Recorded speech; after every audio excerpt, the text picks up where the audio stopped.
Welcome back दोस्तों। आज की इस वीडियो में हम बात करने वाले हैं मारुति 800 के कार्बोरेटर को ओपन करने और उसको रिपेयर करने के बारे में। तो उसको सबसे पहले हमें ओपन करना है, तो ओपन करने में हमें क्या क्या स्पैनर चाहिए मैं इस वीडियो में आपको बताने वाला हूँ। क्या स्पैनर्स हमें चाहिए होते हैं, इसमें एक प्लायर चाहिए होता है, एक पेचकस चाहिए होता है, स्क्रू ड्राइवर और एक 10 mm और 12 mm का स्पैनर चाहिए होता है। तो दोस्तों सबसे पहले हम इसमें 10 mm का जो ऊपर एयर क्लीनर के ऊपर बोल्ट लगा हुआ है, इस बोल्ट को खोलेंगे और इस बोल्ट को खोलने के बाद एयर क्लीनर को अलग करेंगे। एयर क्लीनर को अलग करने के बाद हमें इसके नीचे की तरफ जो कार्बोरेटर है वो कार्बोरेटर हमें नज़र आ जाएगा। तो सबसे पहले हमने इसको हटा लिया है और ये दूसरी साइड से भी हम इसको खोल करके हटा देते हैं। इसको हटाने के बाद आप देख पाएंगे इसके नीचे की तरफ कार्बोरेटर है जिसको हमें खोलना है, जिसको हमें सर्विस करना है। दोस्तों इस वीडियो में मैंने बहुत ही स्लो तरीके से आपको बताने की कोशिश की है कि कार्बोरेटर को किस तरीके से खोला जाता है, उसको किस तरीके से रिपेयर किया जाता है, सर्विस की जाती है। इस वीडियो में मैं आपको बहुत ही आसान तरीके से कार्बोरेटर को सर्विस करना और आपकी कार का एवरेज बढ़ाना बताऊंगा। तो दोस्तों सबसे पहले हमने कार्बोरेटर को खोल लिया। अब इसके नीचे के दो इधर साइड दिख रहे हैं और दो उस साइड जो 12 नंबर के बोल्ट हैं, इन बोल्ट्स को खोलना है। इनको लूज़ करने के बाद हम इसके जो एक्सीलेटर वायर है, इसकी जो पाइप्स है और इसका जो स्लो स्विच है वो सब इसी तरीके से डिस्कनेक्ट करते जाएंगे। और डिस्कनेक्ट करने के बाद हम इस कार्बोरेटर के जो 4 बोल्ट नीचे की तरफ थे उन बोल्टों को खोलकर और उसको हटा देंगे। तो दोस्तों सबसे पहले इसकी पेट्रोल वाली लाइंस हैं, मेन पाइप उसको हटा लेनी है। मेन पाइप के बाद रिटर्न पाइप जो होती है उस रिटर्न पाइप को हटा देना है। ये दोनों पाइप्स यहाँ से इस कार्बोरेटर से डिस्कनेक्ट कर देंगे। और उसके बाद अब हम कार्बोरेटर के ऊपर जो एक्सीलेटर वायर लगे हुए हैं उन एक्सीलेटर वायर्स को दोनों को जो 10 नंबर के नट्स लगे होते हैं उन नट्स को ढीला करते हुए बड़े ही सावधानी से उनको खोल लेंगे। और जहां वो लॉक में उनकी घुंडियां फंसी हुई होती है उनको भी बड़े ही आइडियल तरीके से खोल लेना है। तो दोस्तों जिस तरीके से इसको निकालेंगे, निकालने के बाद आप देख पाएंगे यहाँ किस तरीके से इसको घुंडी को बाहर की तरफ निकालना है। इस घुंडी को जिस तरीके से निकाला जाता है उसी तरीके से इसको फिट किया जाता है।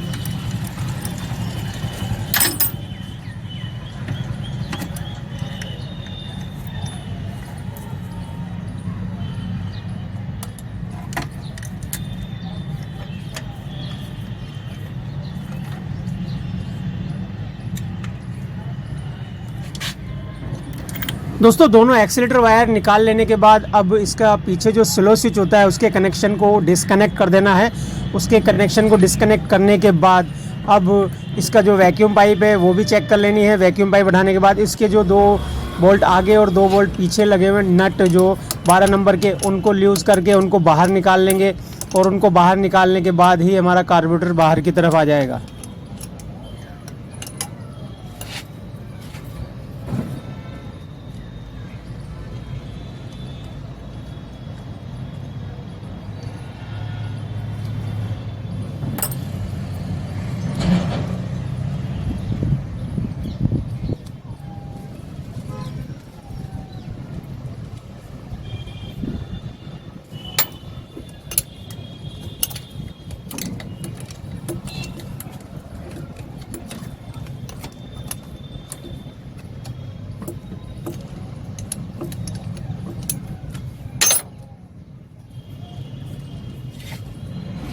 दोस्तों कार्बोरेटर के ऊपर जो लगी हुई 4 नट थे वो चारों नट्स हमने खोल लिए हैं। और चारों नट्स खोलने के बाद अब हम कार्बोरेटर को बाहर की तरफ ऊपर खींचेंगे। और ऊपर खींचने के बाद उस कार्बोरेटर को जो थ्रोटल बॉडी है उस थ्रोटल बॉडी से बाहर कर देंगे, थ्रोटल बॉडी से अलग कर देंगे, या उसे कहते हैं हम इनलेट मैनिफोल्ड से अलग कर देंगे।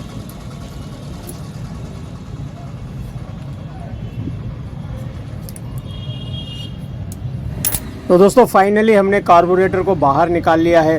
और कार्बोरेटर को बाहर निकालने के बाद आप इसको चारों तरफ से देख सकते हैं कितना गंदा हुआ है ये। और इसकी पैकिंग्स वगैरह को, इसके पाइप्स वगैरह को भी देख सकते हैं। उसके बाद अब हम चलते हैं सबसे पहले इसके एक इनलेट मैनिफोल्ड की तरफ। इनलेट मैनिफोल्ड या थ्रोटल बॉडी जिसे कहते हैं, यहाँ की पैकिंग होती है, इस पैकिंग को भी हटा देनी है। और पैकिंग को हटा करके जब फिट करेंगे तो इस जगह पर नई पैकिंग लगा देंगे। तो सबसे पहले इस पैकिंग को हटा लेते हैं। पैकिंग को हटा लेने के बाद फिर हम चलेंगे कार्बोरेटर को वॉश करने। तो दोस्तों कार्बोरेटर को अब हम साफ़ करने जा रहे हैं और कार्बोरेटर को हम एक ट्रे में रख लेंगे और उसको सबसे पहले खोलने से पहले ऊपर की तरफ से साफ़ करेंगे। और साफ़ करने के बाद ताकि उसके ऊपर जो डस्ट मैल मिट्टी जमी हुई है उस मिट्टी को हम बाहर की तरफ सारी यहीं की धो देंगे। और धोने के बाद इसमें जब हम इसको खोलेंगे तो इसके अंदर जो बारीक जेट है उन जेट्स में ये मिट्टी ना जा पाए, इसलिए हम इसको सबसे पहले बाहर की तरफ से साफ़ करना होता है। तो हम सबसे पहले इसको बाहर की तरफ से साफ़ कर लेंगे, पेट्रोल से वॉश कर लेंगे। उसके बाद इसको साफ़ करने के बाद इसको फिर खोलेंगे और खोलने के बाद इसको बिल्कुल अलग अलग कर देंगे, इसके एक एक पार्ट्स को अलग करके फिर दोबारा से इसको धोना हो। दोस्तों जैसे जैसे हम इसको पेट्रोल से धोते हैं, साफ़ करते हैं, तो इसके ऊपर की जो गंदगी आप नीचे पोर्ट में देख पा रहे हैं, नीचे की तरफ जहाँ पोर्ट लगा हुआ है, जहाँ पुराना पेट्रोल नीचे गिर रहा है, वहाँ आपको देखना है कि कितनी गंदगी आ रही है। ये है, अगर हम कार्बोरेटर को पहले खोल देते तो ये गंदगियाँ उसके कार्बोरेटर के जो बारीक बारीक नोज़ल्स होते हैं उन नोज़ल्स में जाके फंस जाती है। और जो कार्बोरेटर के अंदर इंटरनली गंदगी है, इंटरनली जो कचरा है, वो कचरा तो हम कार्बोरेटर खोलने के बाद निकाल देंगे, मगर ये एक्स्ट्रा कचरा उसमें भर जाए इसलिए हम सबसे पहले इसको साफ़ करते हैं। तो दोस्तों अब हमने इसको बिल्कुल सही तरीके से साफ़ कर लिया। अब इसको खोलते हैं।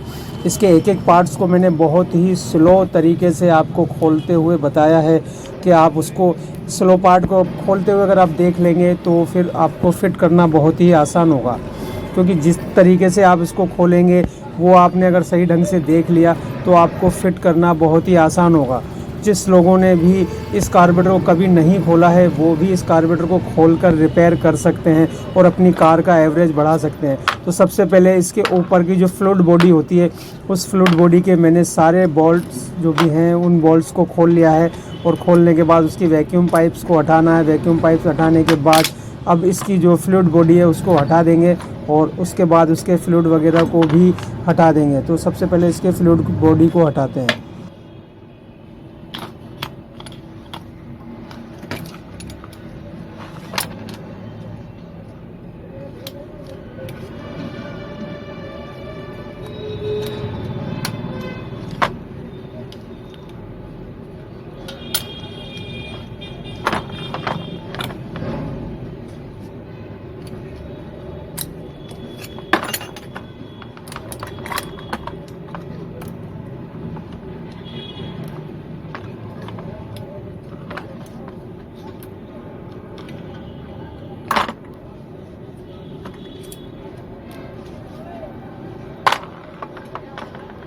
दोस्तों हमने फ्लूइड बॉडी को हटा लिया है। फ्लूइड को भी चेक कर लेंगे, इसको निकाल लेंगे, मगर उससे पहले हम जो इसकी मेन बॉडी है, जहाँ रिजर्व टैंक बॉडी है, उसमें कैप्सूल और एक बॉल है, उसको निकाल लेंगे और उस बॉल और कैप्सूल को ट्रे में रख लेंगे, क्योंकि वो बहुत बारीक चीज़ होती है, वो गिरने का डर रहता है। तो इसको निकालने के बाद हम इसके जो जेट्स होते हैं वो भी निकालेंगे, मगर उससे पहले हम इसकी थ्रोटल बॉडी साइड जो फ्लैंच लगा हुआ है, जो बटरफ्लाई लगी हुई है, उसको वहाँ से खोल लेंगे। 2 बोल्ट्स पर होती है और उसको वहाँ से खोलकर हम उसको भी उससे डिस्कनेक्ट कर देंगे।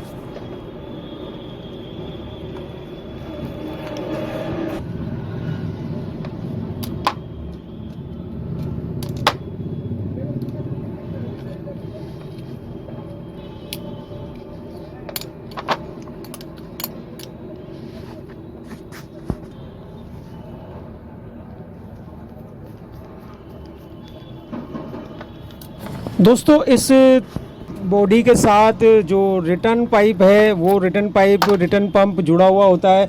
तो हम उस रिटर्न पाइप को खोल लेंगे, क्योंकि उसकी रॉड को ना हटाकर हम रिटर्न पाइप खोलेंगे, वो हमें खोलना भी होता है। तो ये रिटर्न पाइप और रिटर्न फिल जो उसका पंप है, ये सारा सिस्टम हटा लेंगे। उसके बाद हम इसको इसी के साथ अटैच रहने देंगे और उसके बाद हम इसकी थ्रोटल साइड की जो फ्लैंच है उसको भी हटा लेंगे।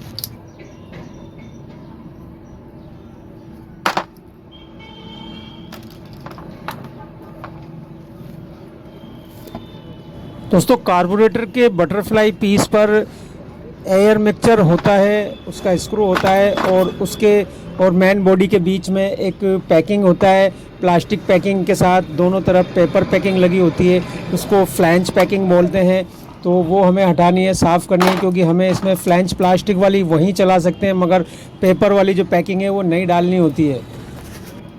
दोस्तों अब इसका मिक्सचर स्क्रू हम यहाँ से खोल लेंगे। मिक्सचर स्क्रू को खोलने से पहले ये चीज़ ध्यान रख लेनी है कि मिक्सचर स्क्रू एक ब्रास का नट होता है, ब्रास का बोल्ट होता है और आगे से नोकीला होता है और उसके अंदर एक स्प्रिंग, एक मेटल वाशर, एक रबड़ का वाशर होता है। रबड़ का वाशर जो कि इसके एयर को टाइट करता है और जो लोहे का वाशर होता है वो उसके प्रेशर को सेट रखता है ताकि स्प्रिंग का उस पर दबाव समान पड़ा रहे और वो कहीं ख़राब ना हो। तो हम उसको सब कुछ सावधानी से हटा लेंगे, क्योंकि कई बार ऐसा होता है हमें वो मिक्सचर स्क्रू पुराना ही लगाना पड़ता है, तो हम उसको सावधानी से निकाल लेंगे। और मिक्सचर स्क्रू के साथ मिक्सचर के जो वाशर हैं वो और स्प्रिंग, उनको भी सावधानी से निकाल लेना है। उसके बाद इनकी जो पैकिंग्स है उन पैकिंग्स को साफ़ कर लेना होता है। इसमें आप देख पा रहे हैं कितनी गंदगी भरी हुई है। इस गंदगी को, इस पैकिंग को हटाने के बाद और ज़्यादा गंदगी आपको नज़र आएगी, वो सब कुछ साफ़ करना है। इसको पेपर कटर से या किसी भी ऐसी नुकीली चीज़ से इसको हटा लेंगे और जितनी भी पैकिंग, जहाँ पेपर की पैकिंग लगी हुई है वो सब यहाँ से हटाने के बाद बिल्कुल फ्रेश कर लेंगे, उसको साफ़ कर लेंगे और साफ़ करने के बाद फिर इसको वॉशिंग के लिए तैयार करेंगे।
दोस्तों कार्बोरेटर के सारे मेटल पीस जो भी हैं वो उनको सबको एक जगह इकट्ठा करके और हमें उसको कुछ देर किसी पॉट में थिनर में डुबो करके छोड़ देना है। थिनर से उसको लेयर बना करके छोड़ देना है, उसमें थिनर डाल करके छोड़ देना है ताकि उसका जो कालिख जमा हुआ है, जो पेट्रोल की उस पर गंध लगी हुई है, वो साफ़ हो जाएगी और उसके बाद वो थोड़ा फूल जाएगी। उसके बाद उसको ब्रश से साफ़ करने के बाद पेट्रोल से बिल्कुल सही तरीके से वॉश कर लें और इसके एक एक हॉल्स को, जो कि बारीक बारीक हॉल्स हैं, उन हॉल्स को भी साफ़ कर लें।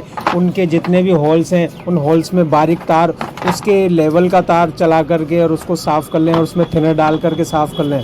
ये सब कुछ कंप्लीट कर लेने के बाद जब वो बिल्कुल साफ़ हो जाए, नीट एंड क्लीन हो जाए, उसके बाद उसको साफ़ कपड़े से साफ़ करने के बाद और एक अलग पॉट में उसको रखें और साफ़ करने के बाद फिर उसको फिटिंग के लिए तैयार कर दें।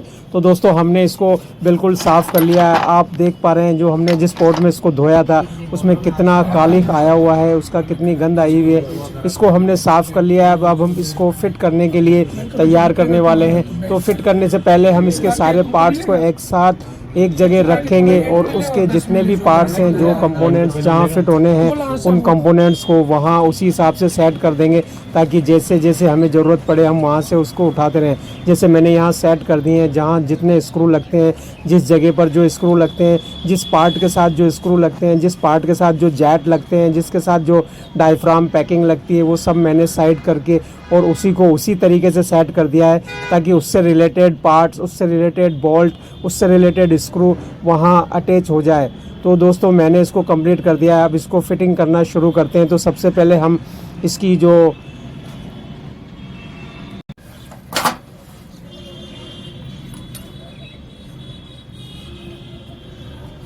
फ्लूइड बॉडी है, उस फ्लूइड बॉडी में उसका जो जेट है, फ्लूइड है, उसको लगाएंगे। जो पेट्रोल को वहाँ लॉक करता है वो उसमें फ़िट करेंगे विद जाली। उसके बाद उसका जो लॉक है वो लॉक वहाँ फ़िट करेंगे।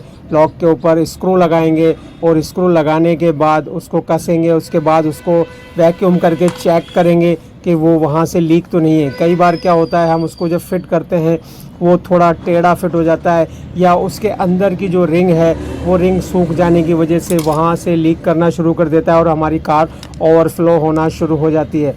तो हमें जब सबसे पहले ये फिट करना है तो इसको दोनों उंगलियों से दबाकर और उसके बाद इसको वैक्यूम करना है। वैक्यूम करने के बाद मालूम चलेगा कि ये कहीं से लीक नहीं है। उसके बाद इसका जो निडल है वो निडल इसमें फ़िट करना है। निडल फिट करने के बाद इसके ऊपर की तरफ जो फ्लूइड है, प्लास्टिक बॉडी है, उसको फिट करना है। इसको भी यहाँ इसमें फ़िट करने के बाद वैक्यूम करके देखना है कि यहाँ ये वैक्यूम से रोक रही है हवा को या नहीं। अगर ये हवा को नहीं रोक रही है तो ये लीक है, ये हमें चेंज कर देना चाहिए। और यहाँ कंप्लीट करने के बाद फ्लूइड लगा देंगे। फ्लूइड लगाने के बाद उसकी जो पिन है उस पिन को इसमें फंसा देंगे और पिन फंसाने के बाद हम उसको चेक कर लेंगे, उसको हिला करके देख लेंगे वो ढीला तो नहीं है। वो हिलाने के बाद वहाँ उसको थोड़ा सा ठपकार करके देख लेंगे, चेक कर लेंगे कि वो वहाँ से लीक या ढीला तो नहीं रहा। अगर वो ढीला नहीं है तो उसके बाद उसको कंप्लीट कर देंगे और उसकी वहाँ पैकिंग फ़िट कर देंगे।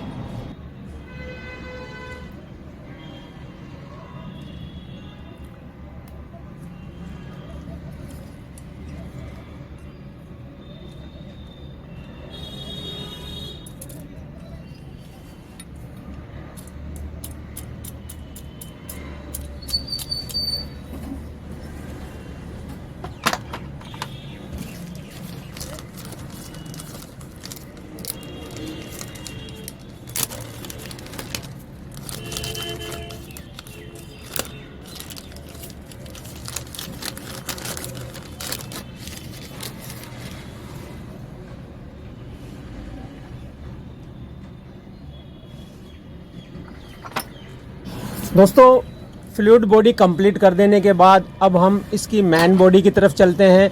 मेन बॉडी को कंप्लीट करने के लिए जो इसके स्पीड जेट होते हैं, स्पीड जेट को हम इसमें फिट करेंगे। स्पीड जेट हमारे जो कार्बोरेटर का रिजर्व टैंक होता है वहाँ से अटैच होते हैं, वहाँ 2 जेट लगे होते हैं, वहाँ से ये जेट कनेक्ट होते हैं। इनको हैमर करके थोड़ा सा टाइट करना पड़ता है और टाइट करने के बाद ये जब रिज़र्व टैंक में पेट्रोल होता है वो हमारे कार्बोरेटर के रिज़र्व टैंक से जो प्रेशर पड़ता है, प्रेशर के बाद हमारे कार के थ्रोटल में स्प्रे करते हैं।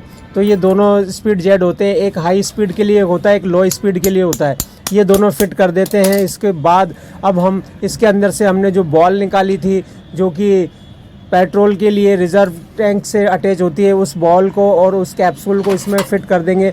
जहाँ की एक बारीक लाइन आपको दिख रही है, यहाँ से नीचे से ऊपर की तरफ इसको लॉक करती है, प्रेशर के साथ इसको लॉक करती है। तो यहाँ हम कैप्सूल और बॉल, सबसे पहले बॉल डालेंगे, बॉल के ऊपर कैप्सूल डालेंगे। तो सबसे पहले हम इसमें बॉल डाल देते हैं और बॉल डालने के बाद इसके ऊपर जो इसका पिस्टन है, कैप्सूल है, वो कैप्सूल इस पर डालेंगे। और उसके बाद हम इसका जो फ्लूइड बॉडी का कैप है वो फ्लूइड बॉडी कैप इसके ऊपर लगा देंगे। फ्लूइड बॉडी कैप कंप्लीट करने के बाद ये हमारा हाफ कार्बोरेटर कंप्लीट हो चुका होता है। तो इसके ऊपर अब हम फ्लूइड बॉडी कैप को बिल्कुल सावधानीपूर्वक लगा देंगे और उसके सभी सारे स्क्रूज़ को टाइट कर देंगे। सावधानी से लगाने के बाद इसकी पैकिंग को चेक कर लेना है, कहीं से लीक तो नहीं है, कहीं बाहर तो नहीं है, कहीं अंदर तो नहीं है। वो सब कुछ चेक कर लेने के बाद इसके स्क्रूज़ को हम फिट कर देंगे। इसके 7 स्क्रूज़ होते हैं, 6 स्क्रूज़ बाहर होते हैं, एक स्क्रू अंदर थ्रोटल की तरफ होता है। तो सारे स्क्रूज़ को हम कंप्लीट कर देंगे और कंप्लीट करने के बाद उनको टाइट कर देंगे। उसके बाद हम बाकी जो भी कंपोनेंट्स हैं कार्बोरेटर के, उन कंपोनेंट्स को फिट करेंगे।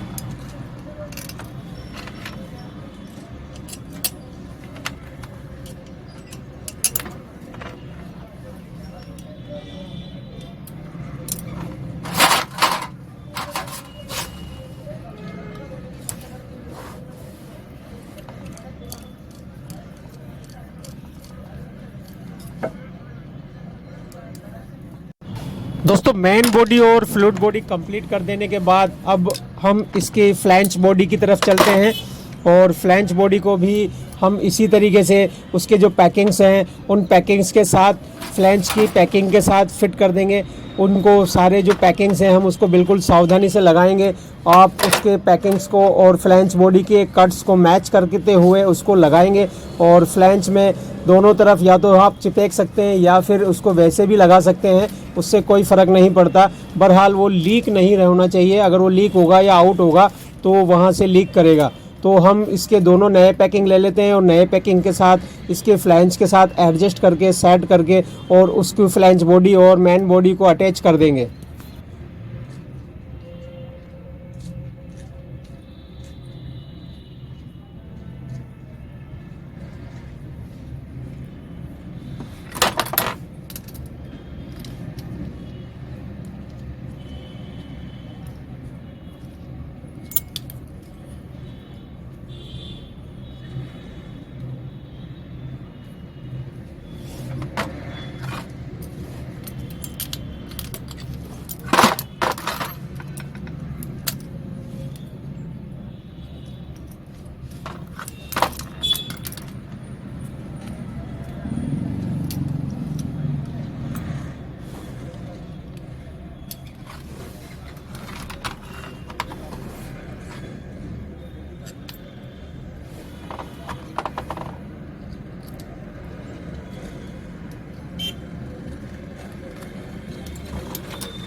दोस्तों अब बारी है रिटर्न फ्यूल कंप्लीट करने की। रिटर्न फ्यूल पॉइंट्स को कंप्लीट करने के लिए आप उसके जो रिटर्न पाइप है, रिटर्न बॉडी है, उसको कंप्लीट करेंगे और उसके बाद उनके जो पैकिंग्स हैं वो सारे पैकिंग्स को सेट करना है। तो पैकिंग सेट करते टाइम कई बार कन्फ्यूजन हो जाता है, तो उसको कन्फ्यूजन क्लियर करने के लिए आप देखिए यहाँ एक कट सा बना हुआ है और ऐसा ही एक कट बना होता है पैकिंग के अंदर। उस पैकिंग को उससे साथ मैच कर देना होता है ताकि सारे होल फिर ऑटोमेटिकली सेट हो जाएंगे।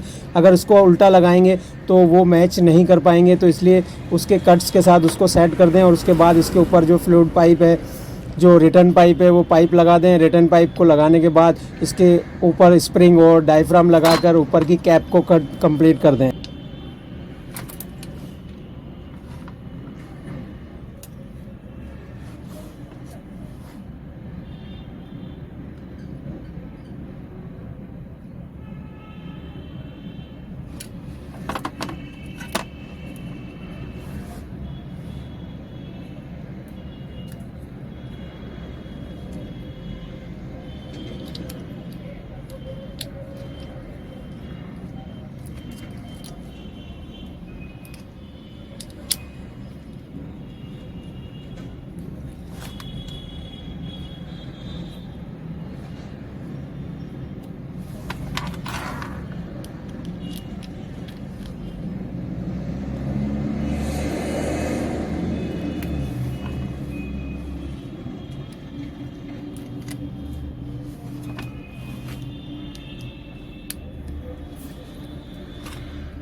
दोस्तों फ्यूल रिटर्न बॉडी कंप्लीट कर देने के बाद अब बारी आती है इसकी वैक्यूम बॉडी को कंप्लीट करने की।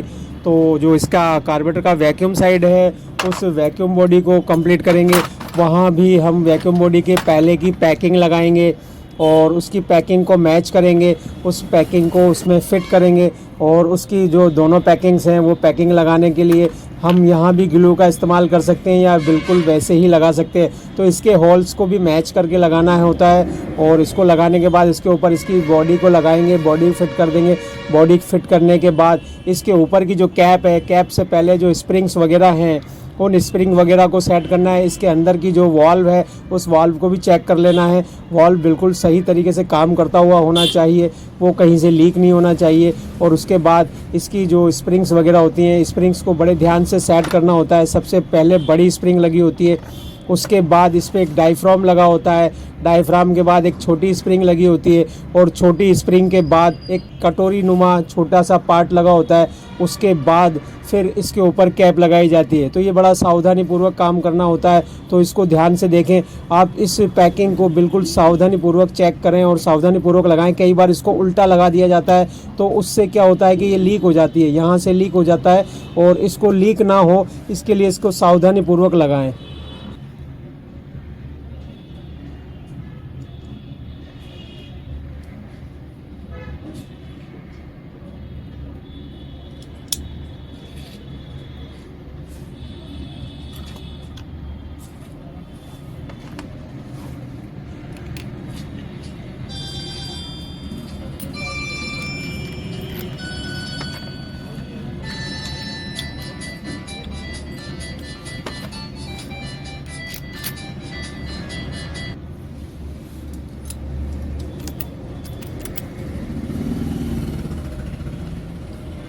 दोस्तों वैक्यूम बॉडी को कसने से पहले एक बार थोड़ा सा चेक कर लें, इसके चारों तरफ घुमा करके देख लें कि जो रबड़ हमने इसके अंदर डायफ्राम लगाया है वो डायफ्राम की किनारियाँ चारों तरफ से बिल्कुल सेट हो गई हैं, क्योंकि वहाँ उसके 3 पॉइंट्स होते हैं, 3 पॉइंट्स में वो सेट होनी चाहिए। अगर वहाँ से सेट हो गई है तो आप इसको फिर टाइट कर सकते हो। टाइट करने के बाद इसका जो साइड वैक्यूम वॉल है वो साइड वैक्यूम वॉल भी लगा दें।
दोस्तों वैक्यूम बॉडी कंप्लीट कर देने के बाद अब इसका जो मिक्सचर स्क्रू है उस मिक्सचर स्क्रू को सेट करना है। सबसे पहले उसमें स्प्रिंग लगानी है, स्प्रिंग के बाद उसमें एक मेटल वाशर लगाना है और मेटल वाशर के बाद इसमें जो रबड़ वाशर है वो रबड़ वाशर लगाना है। और ये सब कुछ कंप्लीट लगाने के बाद बटरफ्लाई बॉडी पर इसको फिट कर देना है। बटरफ्लाई बॉडी पर इसको बिल्कुल आसानी से इस तरीके से थ्रेड को सेट करना है कि थ्रेड्स ख़राब ना हो।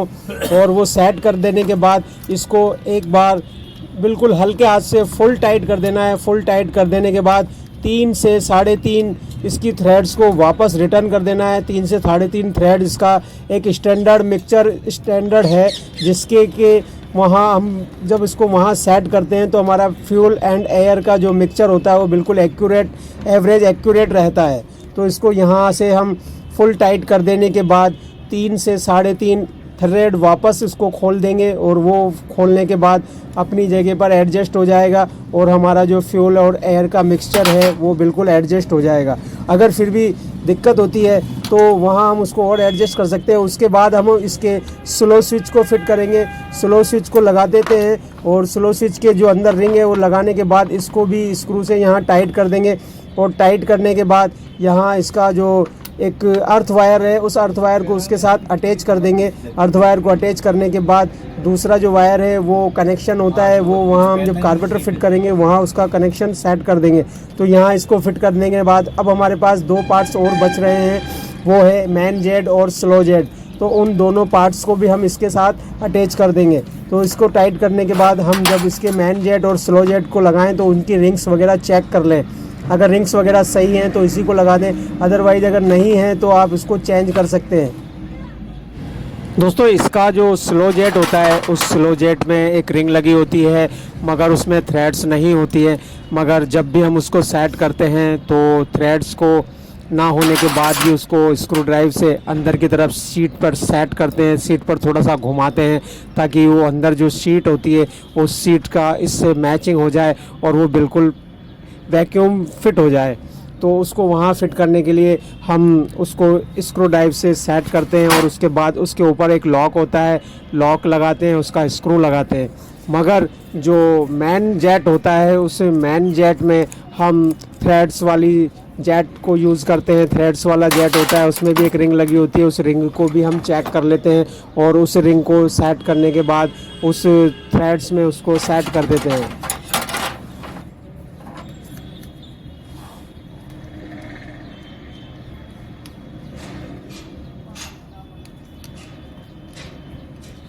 दोस्तों अब जेट्स कंप्लीट कर देने के बाद हम इसकी वैक्यूम पाइप्स हैं उन वैक्यूम पाइप्स को वैक्यूम डायफ्राम से और कार्बोरेटर से अटैच कर देंगे। और 2 वैक्यूम पाइप डायफ्राम होते हैं जो कि उसमें लगे होते हैं, उसको वहाँ बिल्कुल सही तरीके से अटैच कर देंगे। उसके बाद एक्सीलेटर वायर से पहले एक डायफ्राम का लॉक होता है, उस लॉक को वहाँ सेट कर देंगे और एक इसका जो चौक वाला लॉक होता है, चौक वाली रॉड होती है, उसको वहाँ सेट कर देंगे। और सेट करने के बाद हम इसके बीच में एक्सीलेटर में जो एक स्प्रिंग लगी हुई होती है, उस स्प्रिंग को वहाँ सेट कर देंगे। तो ये सब कुछ कंप्लीट कर देने के बाद हमारा कार्बोरेटर फिट होने के लिए तैयार हो चुका होता है।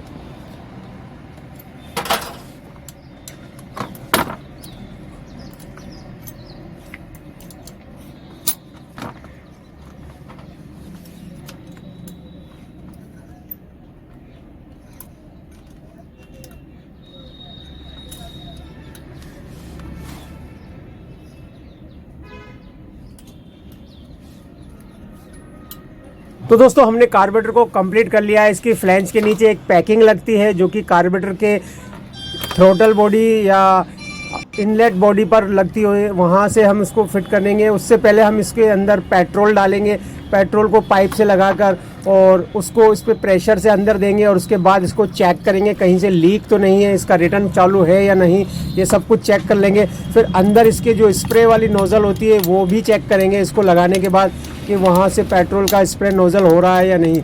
तो ये सब कुछ चेक कर लेने के बाद अब हम इसको अपनी कार में फ़िट करने के लिए तैयार हैं। तो दोस्तों हमने कार्बोरेटर कंप्लीट कर लिया है, अब हम इसको अपनी कार में फ़िट करने वाले हैं। तो दोस्तों मुझे इससे कम समय में ये वीडियो पूरी तरीके से आपको समझाने लायक नहीं बनती, इसलिए मैंने आपका समय थोड़ा ज़्यादा लिया। आपको मेरी वीडियो पसंद आई हो तो लाइक एंड शेयर ज़रूर करें, और जो मेरे चैनल पर नए हैं वो मेरे चैनल को सब्सक्राइब कर लें ताकि जब भी मैं कोई नई वीडियो डालूँ आपको सबसे पहले नोटिफिकेशन मिल जाए। और दोस्तों कमेंट बॉक्स में ज़रूर बताएं